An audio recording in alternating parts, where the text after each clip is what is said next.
Irregularidades em licitações realizadas por meio de atas de consórcio são o problema captado com maior frequência pelo Tribunal de Contas do Estado no controle das contas de municípios. Já na mesa de conciliação está o caso da Copasa. A estatal deve valores a mais da metade dos 637 municípios com os quais trabalha, porque no passado a prestação de serviços de esgoto foi cobrada e não foi executada.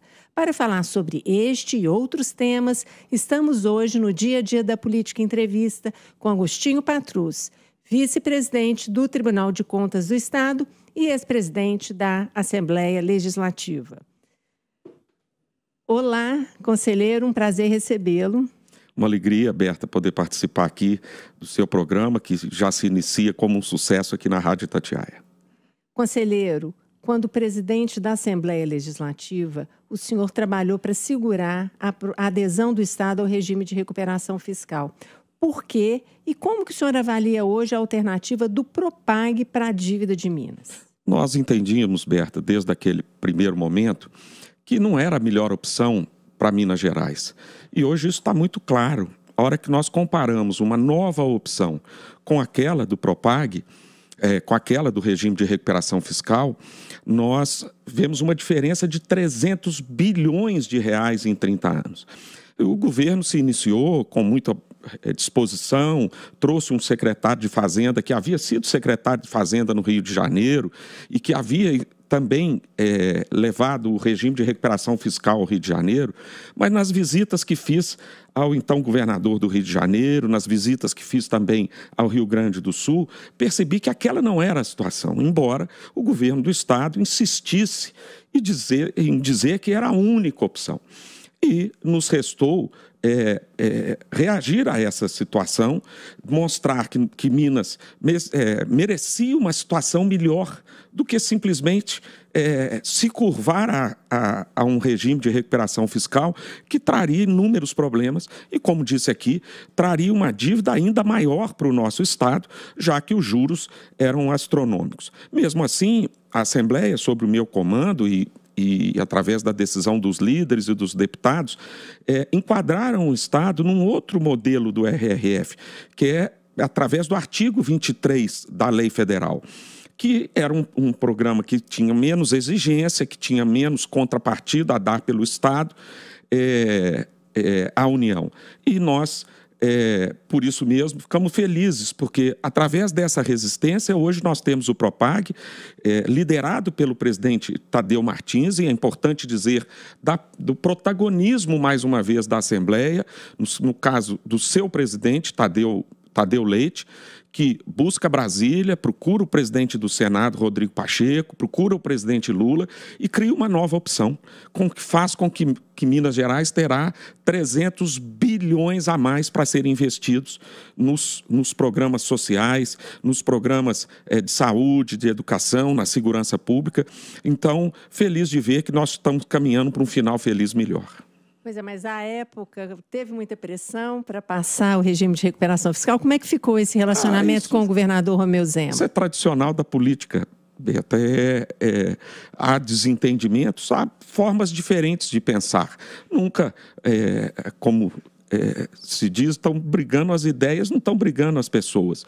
Então, nós entendíamos que era melhor e que bom que hoje o governo do Estado reconhece que o RRF é muito, muito, muito pior do que o Propag, que é uma alternativa criada pelo presidente da Assembleia. Conselheiro, no âmbito do Tribunal de Contas hoje, que tipo de situação é mais frequente? Que tipo de irregularidade é captada com maior frequência no controle externo das contas? Olha, Berta, nós temos uma dificuldade muito grande hoje com os consórcios. Para levar aos nossos ouvintes e agora espectadores através do YouTube, um número, 70% hoje dos processos licitatórios que são paralisados pelo Tribunal de Contas tem a ver com os consórcios intermunicipais. isso é algo que foi criado de forma muito positiva, a atuação consorciada dos municípios, mas que infelizmente está se desviando daquele seu intuito inicial.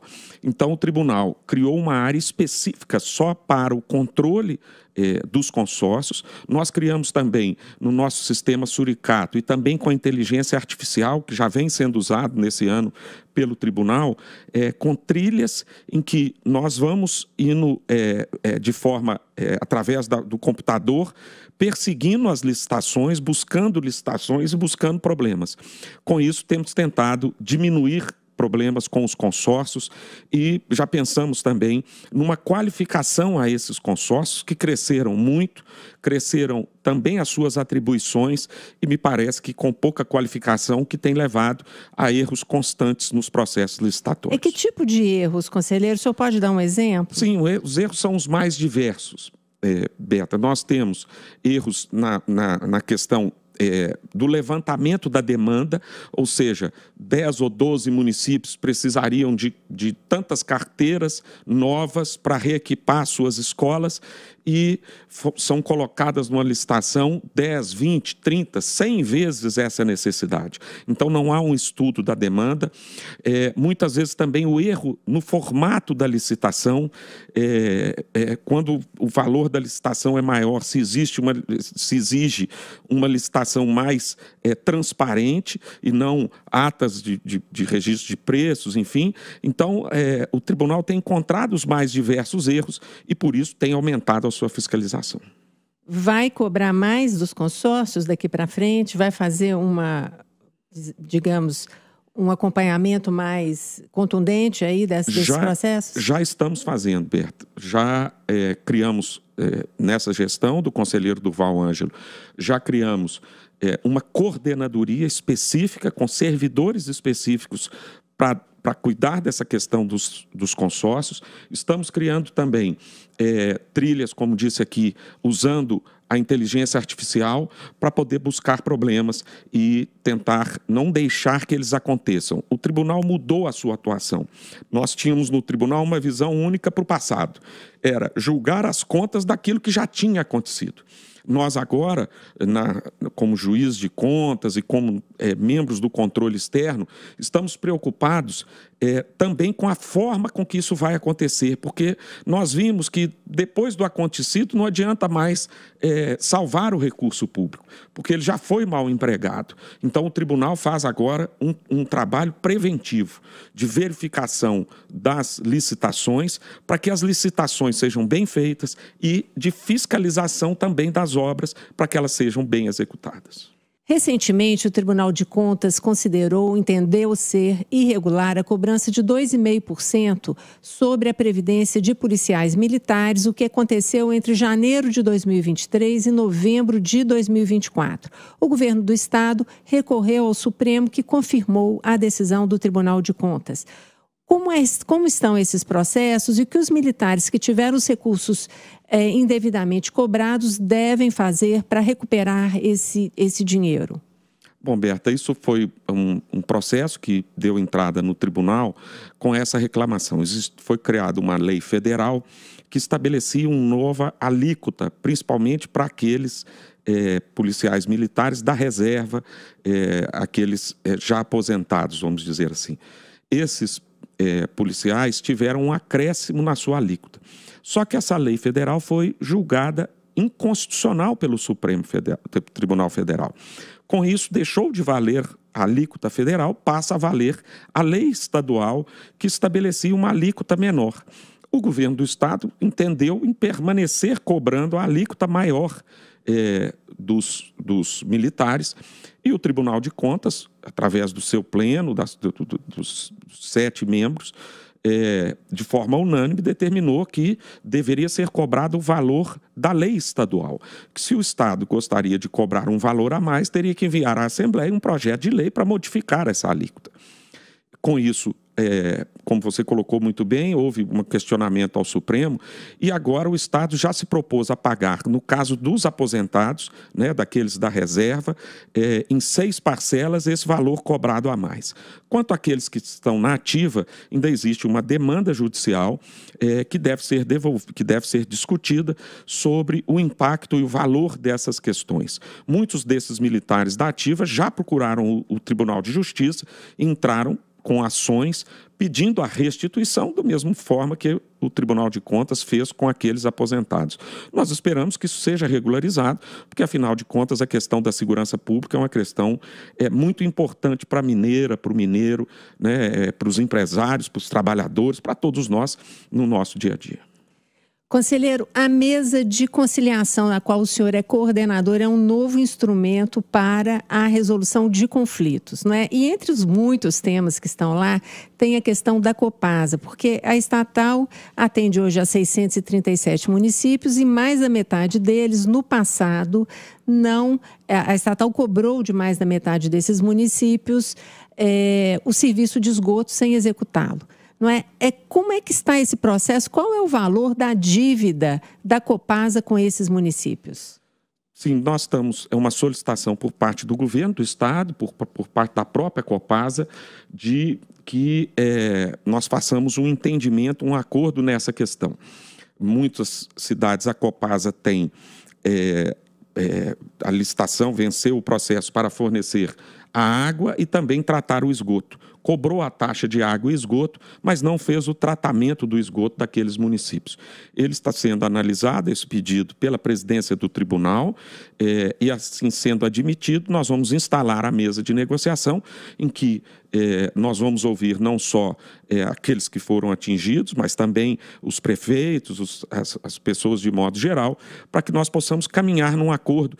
Quem sabe a Copasa fazer investimentos nesses municípios que justifique, deixar de cobrar no serviço à frente os valores que foram cobrados a mais, dar um desconto durante um período. Essas são algumas das hipóteses que vamos tratar na mesa e que é fundamental para que a Copasa, vencido esse passivo, tenha o maior valuation, né, o maior valor a ser vendida, como deseja o governo do estado, como está tramitando na Assembleia, um projeto de lei, e assim possa dar o maior retorno à mineira e o mineiro e possa diminuir a nossa dívida, o que vai gerar também uma sobra maior de recursos para investimentos. Conselheiro, qual é a repercussão deste processo em curso no Tribunal de Contas em relação à Copasa e os municípios e, por seu turno, o processo que está na Assembleia Legislativa para a privatização da Copasa?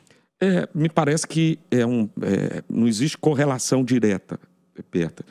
Com certeza isso vai tornar a empresa mais valiosa, porque um passivo que existe, que poderia ser colocado na mesa como algo que diminuiria o valor da Copasa, deixa de existir e aí a empresa pode valer um pouco mais e dar mais retorno ao Estado, o que vai gerar uma dívida menor para a mineira e para o mineiro e para o Estado de modo geral com o governo federal.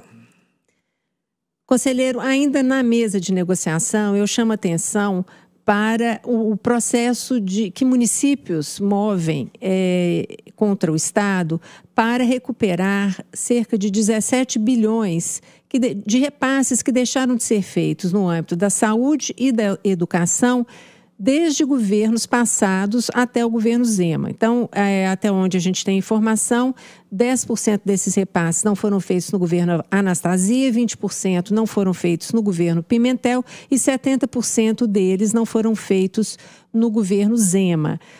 Como ressarcir esses municípios? Como é que está esse processo de ressarcimento, essa negociação entre Estado e municípios? Sim, esse é um tema relevante para nós. Nós, nos próximos dias, devemos instalar a mesa para tratar desta questão.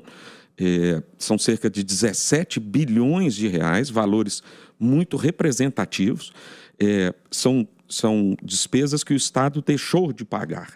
Ou seja, não é dívida com uma empresa ou dívida com uma determinada pessoa. São recursos que precisavam ter sido investidos e não foram investidos porque se mudou de opinião, porque deixou de ser uma prioridade, mas que constam como os mínimos constitucionais dos anos anteriores, que deveriam ter sido aplicados na saúde, na educação e também no Fundo Estadual de Combate à Pobreza. Portanto, são valores muito relevantes. Nós vamos iniciar essa negociação. O Estado nos solicitou que desse, inclusive, prioridade a esse tema e nós esperamos que, com mais 30 ou 60 dias, tenhamos a bom termo essa questão. O Estado solicita que em 30 anos essa conta seja dividida.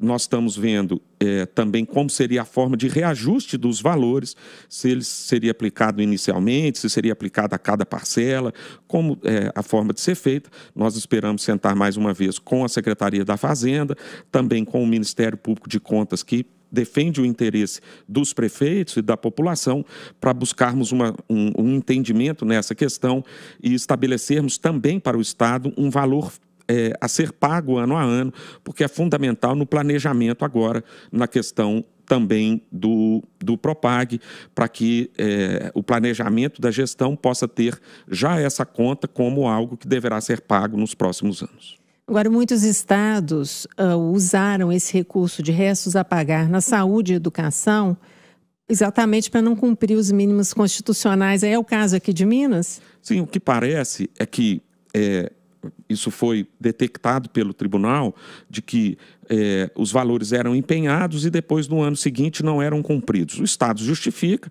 olha, foi uma mudança de prioridade, olha, nós estávamos na Covid e durante o período da Covid essa era uma prioridade, agora deixa de ser, nós deixamos de repassar esse valor porque entendemos que agora o importante é combater tal doença, é focar na saúde do idoso, ou focar na saúde do infantil, ou focar no pré-natal, enfim, essas são as justificativas que são apresentadas. O fato é que os valores não foram gastos e precisam constitucionalmente ser gastos.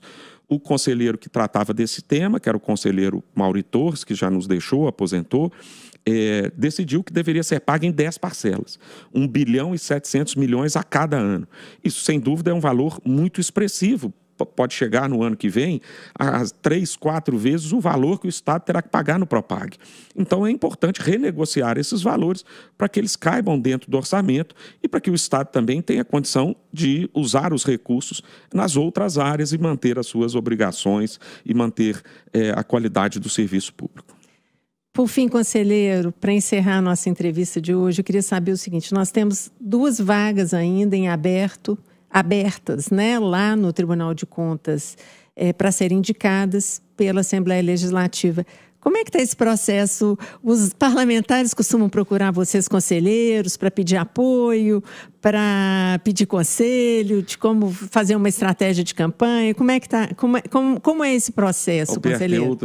É até bom dar essa resposta aqui na Itatiaia, onde eu estou sempre ouvindo os jogos do Galo, estou sempre torcendo, ouvindo os programas esportivos. Eu agora sou um jogador que pendurou as chuteiras, então estou fora da política.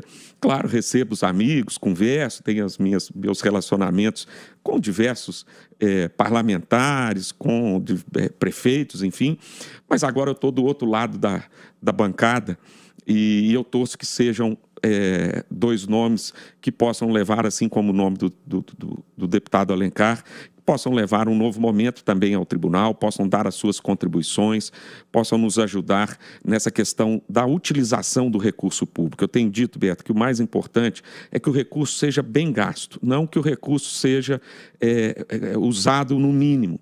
Não dá para nós chegarmos e falar, olha, o município gastou o mínimo, poxa, mas comprou um remédio que custa R$2 a 40.